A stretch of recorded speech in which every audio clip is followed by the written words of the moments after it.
On the news at 5, celebrating the outdoors, an event that brings together outdoor enthusiasts across the state. The president set to attend the funeral of Pope Francis. I'm John Decker at the White House. That story coming up. And brave souls take an icy dip. We'll take you live to the 2025 Slush Cup. You're watching Alaska's news source. Thank you for joining us on your News at 5. President Trump and First Lady Melania Trump are joining dozens of world leaders and dignitaries in Rome, Italy for the funeral of Pope Francis. White House correspondent John Decker has the story. The Vatican confirms that 54 heads of state and 12 monarchs will attend the funeral of Pope Francis. Among those attending, U.S. President Donald Trump. President Trump and First Lady Melania Trump emerged early Friday morning from the White House as they began their whirlwind 24-hour trip to Italy. We're leaving and going to Rome, where we'll be attending the funeral of Pope Francis. Some of you are going to go. Anybody going? And it's going to be very interesting. We're going to meet with a lot of the foreign leaders they want to meet. Among the foreign dignitaries confirmed for the papal funeral, French President Emmanuel Macron, UK Prime Minister Keir Starmer, Ukrainian President Volodymyr Zelensky, and Prince William of the United Kingdom. President Trump asked Friday how he will remember Pope Francis, who died Monday after suffering a stroke at the age of 88. Good man. He loved the world, actually, and he was just a good man. I met him twice. I thought he was a fantastic kind of a guy. For President Trump, the unexpected trip to Italy represents his first foreign trip of his second term. In just 3 weeks, the president will embark on a planned trip to the Middle East, which will begin in Saudi Arabia. At the White House, I'm John Decker. Today, 25 veterans who traveled to D.C. for an honor flight returned to Anchorage.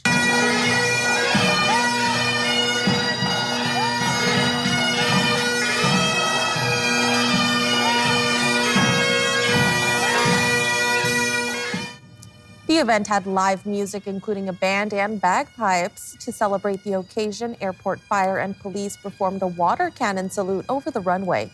Colony High School's JROTC presented their colors, and a few veteran organizations spoke at the event. Current military even recognized the veterans on board the flight.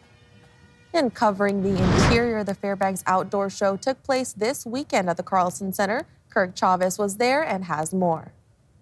The Fairbanks Outdoor Show brings in 115 businesses and over 6,000 visitors each year. The event showcases many outdoor activities such as ATVs, SUVs, camping gear, boats, and many more. One of the biggest attractions here at the Outdoor Show is these RVs right behind me. We've got like 4 or 5 deals going on hideouts so far. And we have some people coming back today that were here yesterday that wanted to go home and think about it. And we're looking forward to seeing them back here today. And I'm pretty certain they're going to be going home with the hideouts. Keystone has partnered up with Camper Valley to sell their products. Most of their customers are RV owners. They're a pretty savvy buyer, you know, because whether they have another trailer and they're looking to do something else, maybe they're looking to trade in for something new, or they're, you know, brand new to travel trailers or camping. But they're a pretty savvy buyer because it's so popular up here. This event attracts many outdoor travelers from the interior. Business vendors enjoy interacting with the community. I love having conversations, hearing their experiences and what they have experienced out being in the woods. Just love having stories and, you know, essentially stuff that you would share around the campfire. The event will last until Sunday, and tickets are $5 at the front door. Kurt Chavez, Alaska's news source. And now let's switch gears, heading over to the Weather Center for a first look at the forecast with Christina Campbell.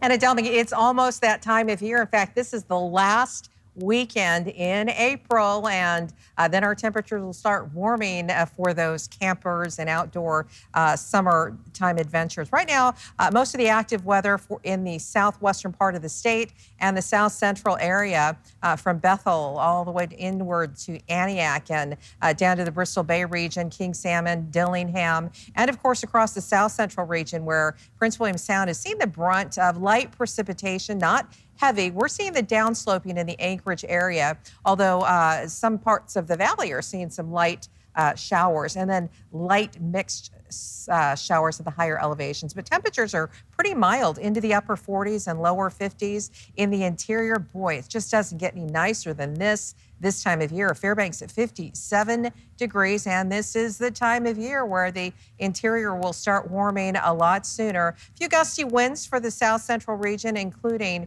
right here in the Anchorage area. And as we look ahead, wet weather taking aim again on that southern coastline and the southeast. Here's our max gust today, 33 for Anchorage. It's a little on the breezy side, and it'll continue. But for the most part, Juneau is looking at wet weather. Bethel also wet weather, some sunshine in Fairbanks, and we'll see more cloudy conditions tonight. Temperatures in the 40s, but they will be dipping into the upper 30s. I'll be back with the full forecast in just a bit. Adelmi. Thank you so much, Christina. And here in Anchorage, Christina and I are staying dry in our Midtown studio, but up in Girdwood at the Slush Cup, our photographer is seeing some light rain showers of the 2025 Slush Cup. Right now, we'll take you to a live look at the slopes right here, as you can see, and all the fun. People have gathered at the Alyeska Ski Resort for the annual event. There's local food trucks, giveaways, vendor booths, including gourmet ice cream bars and barbecue.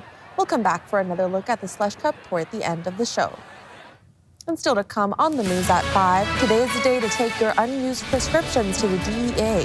How doing so can lower risks. We'll be right back. You're watching Alaska's news source. Today is National Prescription Drug Takeback Day. Organized by the Drug Enforcement Administration, the agency holds 2 take-back days each year. The DEA says there are collection sites throughout the country where you can safely get rid of unwanted or expired prescription drugs and make sure they're not abused or sold. Like you would take expired food out of your refrigerator. Things that are, growing in the refrigerator. It's not any different than doing that. Though today is National Prescription Drug Takeback Day, you can discard your prescriptions at any time. Many police stations and drugstores have boxes for safe disposal. And measles cases continue to rise across the U.S., and a new study released this week finds the U.S. could face millions of measles cases in the next 25 years if routine vaccine rates continue to go down. Jen Sullivan looks at the numbers and the urgent call from medical experts. Nearly 900 confirmed measles cases have been reported in the U.S. so far this year, according to the U.S. Centers for Disease Control and Prevention. That's more than 3 times higher than all of the cases reported in 2024. Measles is one of the most contagious diseases in the world. At least 3 people have died from the disease this year. And while the vast majority of cases have been linked to an outbreak centered in Texas, 29 states have reported at least 1 case. Any child who dies from a vaccine-preventable disease is a tragedy. Medical experts say the best way to protect yourself is to get the MMR vaccine. The first dose is generally given to children ages 12 to 15 months and is 93% effective against measles. The second dose is given to kids between 4 and 6 years old, is 97% effective. But routine childhood vaccination rates have been declining. And if that trend continues, measles could become endemic in the U.S., according to a new study. This is why it takes herd immunity. It takes up to 95% of people in a particular region having immunity to measles in order to prevent it from spreading. This study found that if MMR vaccine rates drop by 10%, we could see more than 11 million cases by 2050. But if the MMR vaccine rate increases by just 5%, cases would be around 5,800 by 2050. That's why medical experts are urging people to get the vaccine. I'm Jen Sullivan reporting. Thanks for listening. Click subscribe so you can get the latest podcast from Alaska's news source automatically. And stay up to date with breaking news and in-depth reporting available for free 24/7 with the Alaska's News Source app.